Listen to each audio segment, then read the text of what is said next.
So there was actually nothing biased about my post, and that might not have been obvious if you haven't seen any of my other videos.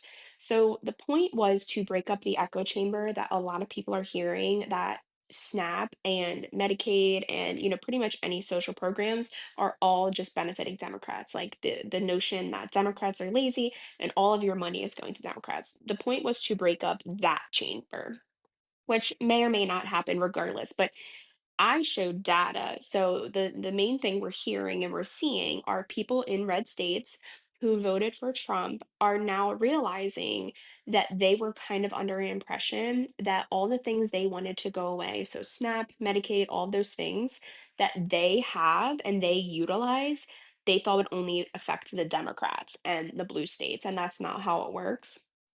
Everyone's going to be affected. Every state who gets SNAP and Medicaid benefits, and every state who SNAP and Medicaid's being taken away from is going to be affected, whether you're blue or red.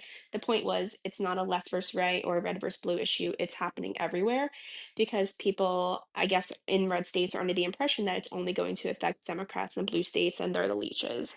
I also started by saying SNAP is food stamps because a lot of people didn't know that they're the same, just like people don't know Obamacare is the Affordable Care Act because that's also a big topic right now because that's essentially what, is keeping the government shut down.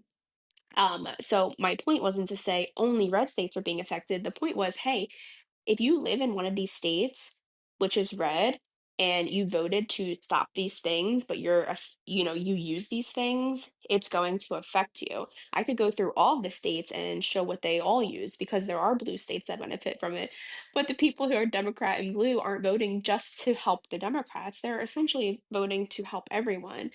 So that was the point that all states are affected because some people have it in their head that they're not going to be affected, only Democrats are, and that's not how it works.